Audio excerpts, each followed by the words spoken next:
Atepa. Elle va jusqu'à la mer. Et donc c'est là-bas que se trouve notre commune. Donc. waaw ñu ngi gisee nii en direct fi mu toll nii ci littoral Mermoz bi fi mu toll nii on a le maire de la commune de Mermoz Sacré-Cœur Barthélémy Diaz avec donc tout ça là c'est Fann Point E et à partir d'ici incroyable bu leen dugg fële Fann Point E bu leen ko dugg bu leen ko dugg Fann Point E bu leen ko dugg et à partir d'ici ce poteau là c'est le poteau qui sépare Mermoz Sacré-Cœur de Fann Point E. Bien regardez. Oh, pardon.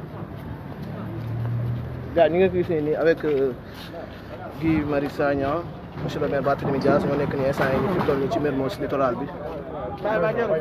Donc regarde, ma commune commence là. Hein? Ma commune commence là. Non, on ne rentre pas à Fann Point E. Mais commandant, ça va.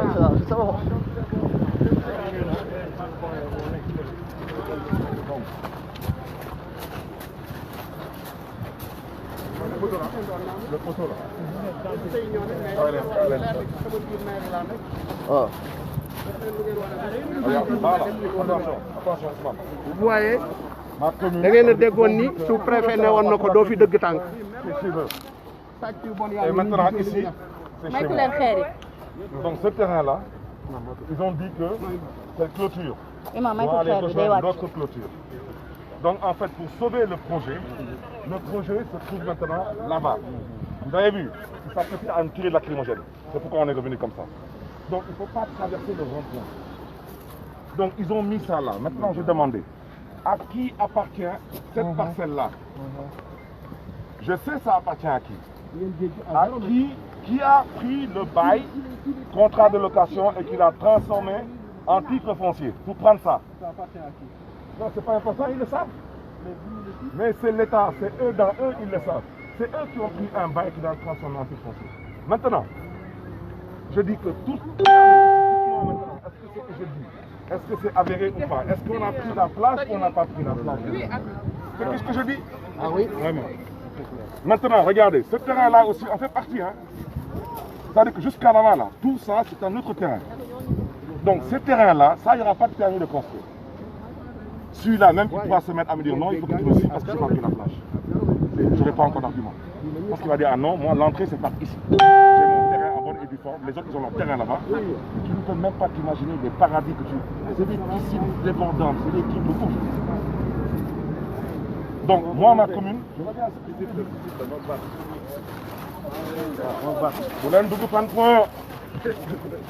Gis nga. gars yi ni ngeen ko gisee nii monsieur le maire Barthélémy Diaz mi ngi nii instant yi def appel avec activiste Guy Marius Sagna ñoo nekk nii instant yi nii ci littoral Mermoz bi nii ni ngeen ko gisee nii. waaw bureau waaw. Voici ma commune. Mais. C'est le même promoteur. J'ai dit. Vous voyez le permis de construire. Le permis de construire, je peux te le donner, c'est cela.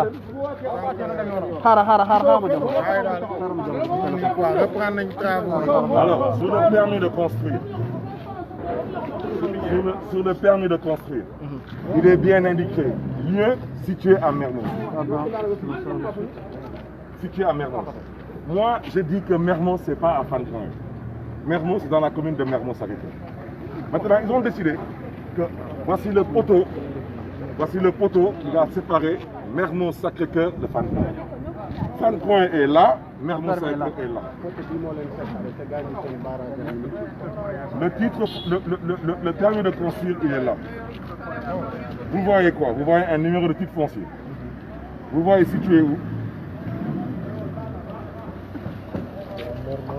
Sur la corniche ouest, derrière l'école de tennis. Situé à Mermoz, dans la commune de Fann Point E. Depuis quand est-ce que Mermoz est dans la commune de Fann Point E? Il faut bien que le préfet de Dakar vous dise depuis quand est-ce que Mermoz est dans la commune de Fann Point E. Et depuis quand est-ce qu'un poteau de courant ou un poteau, je ne sais pas de quoi, peut délimiter une commune? En 96, le décret qui est convoqué en 96, cette route-là n'existait pas. Elle n'existait pas. Vous ne pouvez pas faire allusion. Aujourd'hui, regardez cette clôture. Regardez, elle commence où? Regardez, elle vient jusqu'à où? On dit que maintenant... Regardez. Ça, c'est la commune de Fann Point E. Et ça, c'est la commune de Mermoz-Sacré-Cœur. Et c'est la même clôture. Et je dis que je ne suis pas d'accord.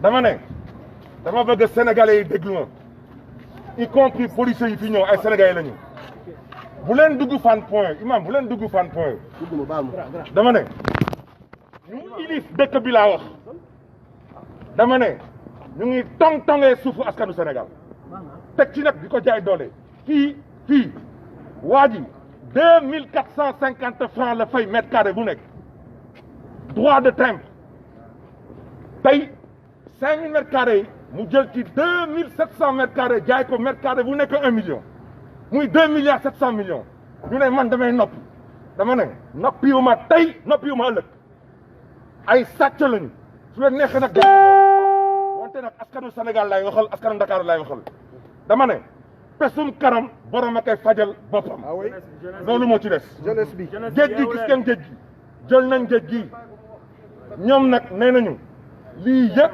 permis de construire Fann Point E la waaw man nangul naa leen maintenant comme Fann Point E fii lay yem fii ana poto bi waaw poto bi mi ngi nii comme Fann Point E fii lay yem waaw maintenant ñoom ñu jël clôture bi indi ko ba fii lu ci des ñu xam ne loolu lu ñu yàlla baaxee ñu dàq suñu wërsëg dama ne xoqatal bi du jaar tey du jàll tey du jàll ëllëg maa ngi gërëm nag di sant bu baax a baax suma doomu ndey di Guy Marius Sagna parce que moom fépp fu ngeen xam ne ni askanu Sénégal dañ ko fay soxla daf fay taxaw di wane seen bopp di wane boppam bu ci des tamit dama bëgg askanu Sénégal xam du ba lenn lépp lu ngeen di gis fii ci ay kër yu bakkene amul kenn ku fi jënd ak suufam kenn ñoom ñëpp ci nekk da ngaa doon ministre wala ngaa daan lii wala nga nekk xaritu ministre wala nga nekk xaritu président wala jabaru président ñu dagg suuf jox la suuf lu mooy wax ci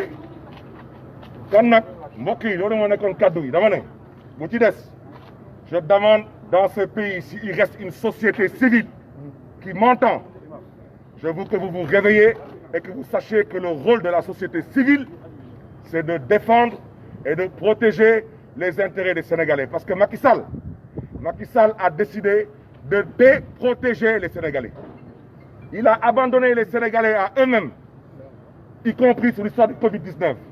Macky Sall aujourd'hui ne s'occupe que de se protéger. La preuve, état d'urgence pour lui, couvre-feu pour lui. La preuve, daal leen buntu këram à partir de 22h. Char de combat la fa teg. Dama ne kuy dox lu baax, kuy liggéey lu baax, char de combat du ko fa teg. Wante nag lii du dara. Je vais vous faire une petite révélation et je reviendrai là-dessus la semaine prochaine. Je vous ai dit que Dakar Dem Dikk a vendu à l'APR une assiette foncière à 500 millions. Et ce n'est pas normal. Dakar Dem Dikk aussi a vendu à des stations d'essence, a vendu à une banque. Toutes ces personnes physiques ou morales, qui ont acheté du foncier à Dakar Dem Dikk, l'argent des transactions figure dans les comptes 2017, 2018, 2019 de Dakar Dem Dikk, sauf les 500 millions de l'APR. Ça veut dire que l'APR dit avoir acheté un terrain à 500 millions. Je reviendrai là-dessus la semaine prochaine. Nulle part dans les livres financiers, vous verrez la transaction avec l'APR et l'argent positionné sur les comptes de l'APR, plus ou moins de Dakar Dem Dikk. C'est pour vous dire que trop c'est trop. Ce pillage du foncier, ce pillage aujourd'hui qui ne dit pas son nom, c'est aux Sénégalais de se lever et d'arrêter ce pillage et ce bradage. Donc loolu laa bëggoon wax. di leen di ñaan tamit ngeen may suma doomu ndey gi mu am tamit lu mu ci sànni ci ay kaddu au besoin. waaw.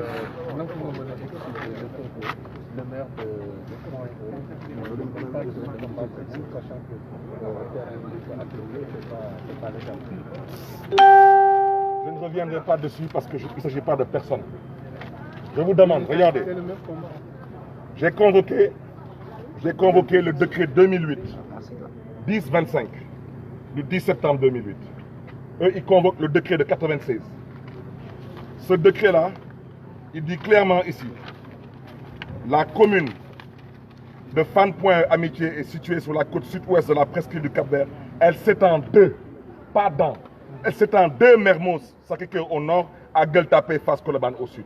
Elle ne s'étend pas dans Mermoz. On est dans Mermoz ici. dañu déggul français. dama ne dañuy dégg français su leen neexee. La preuve, ils ont délimité les communes à l'image du terrain. Parce qu'ils ont des intérêts sur le terrain. Et la preuve, c'est qu'ils sont ici pour m'arrêter.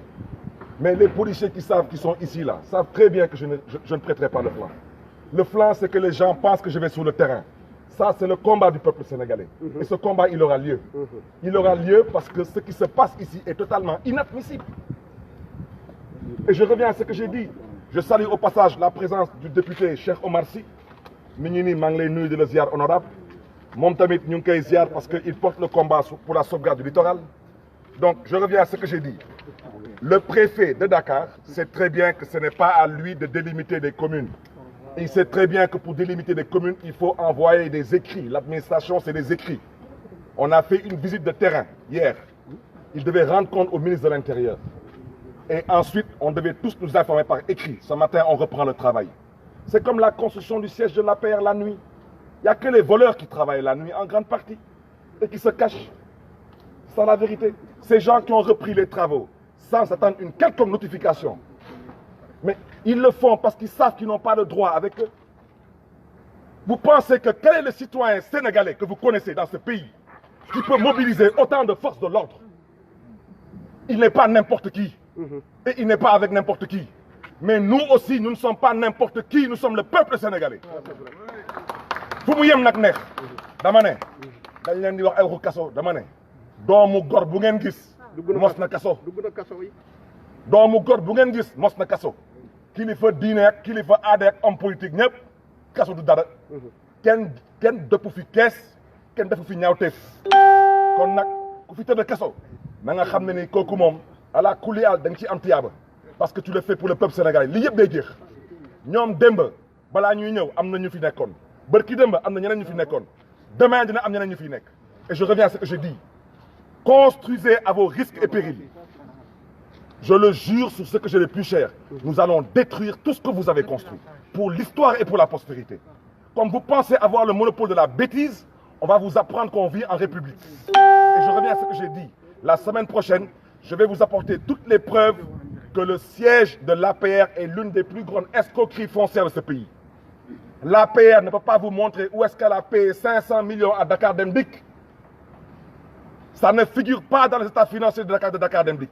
Diamond Bank a payé 1,3 milliard. Ça figure dans les comptes financiers de Dakar Dem Dikk. Toutes les structures qui ont eu à acheter du foncier à Dakar Dem Dikk, l'argent de la transaction figure sur les états financiers de Dakar Dem Dikk. Sauf les fameux 500 millions de l'APR. Parce que l'APR n'a rien acheté. Diamond Bank a payé combien? Je vous dis, la semaine prochaine, je ferai mon point de presse, je vous donnerai tout. Ne soyez pas pressés. On est en train de tirer la sonnette d'alarme. Trop, c'est trop. Chers concitoyens, chers Sénégalais, levez-vous et mobilisez-vous. Si vous êtes des citoyens comme vous le prétendez, si vous êtes des Sénégalais comme vous le prétendez, si le Sénégal, vous prétendez que c'est un peuple, un but, une foi, levez-vous, mobilisez-vous.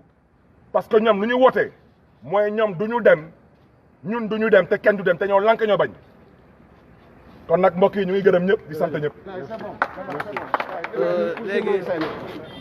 léegi Guy Marius Sagna li ñu jël nii instant yi nii mu sànni yenn kàddu boo xoolee. mbokk yi asalaamaaleykum.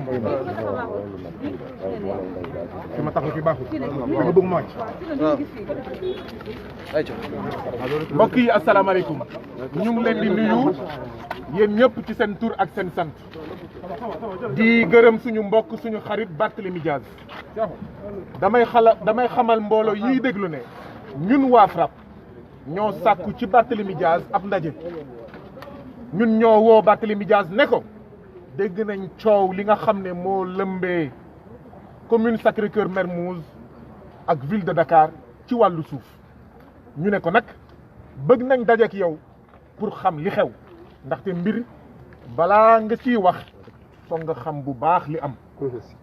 ah Barthélémy Dias bokk ci maire yi nga xam ne maire askan wi la et non maire famille Sall wala maire APR mais je vous reçois tey à 15 heures dans mon bureau ñu toog ba démb mu ne ma déedéet day yomb sax je vous reçois sur le site ndaxte bu ma toogee ci bureau bi expliquer leen du ngeen comprendre dara donc 3 heures bu jotee nañu joxante rendez-vous ci géej gi ci corniche bi loolu moo indi suñu tànk ñun waa FRAPP fii pour rencontrer Barthélémy Diaz mu expliquer ñu xam naa ne ndaje bi dina am prolongation ñu weccoo ay këyit gën a setantal mbir yi waaye li ñu mun wax mooy combat bi Barthélémy Diaz di wax bu yóbboo ñu xam ne commencé na bu yóbboo ñu jàpp ne bés ni ki tey combat bi commencé na combat bi nag du combat Barthélémy Diaz du combat ville de Dakar du combat waa FRAPP du combat Guy Marius Sagna combat askan wi yépp la ndaxte lii xew fii ci corniche bi moo xew fële ca Njagañaaw moo xew fële sa Sindian ak Kiñaabuur moo xew fële ca Gerew moo xew ca Tivaouane Peulh moo xew ca Cap Skirring ci wàllu caxat-caxatee suuf si lii domaine public naturel la domaine public naturel nag yoon dafa am lum ci wax yoon dafa wax c'est inaliénable c'est imprescriptible donte après boo demee ci article 19 yoon day wax ne mun nañ ko déclasser aha baatu déclasser boobu moo indi la responsabilité pleine et entière du président Macky Sall dégg ngeen ñu fan yi passé ñuy wax yolom signature ñuy wax woyof signature lii c'est la preuve patente de qui mooy woyof signature président Macky Sall mooy yolom signature ndaxte moom rek moo am sañ-sañ déclasser domaine public naturel lii nag lu muy waree mooy il y a un conflit entre intérêt général ak intérêt individuel intérêt général et intérêt privé bu ñu toogee seetaan ñu ne tekk na meng si rien n'est fait suñuy doom ak suñuy sët duñu mus a xam cafka ndoxu géej duñu mës a xam cafka suufu géej te lii mënul nekk mënuñu bàyyi ay samba boy yoo xam ne dañoo jàpp ne c'est le parti c'est la fratrie avant la patrie ñuy caxat-caxatee lépp li nga xam ne teg nañ ko seen loxo du xaalis ñu caxat-caxatee du société ñu caxat-caxatee suuf ñu caxat-caxatee moo tax dama bëgg mu leer il faut que ñu xool au-delà même de lii nii naka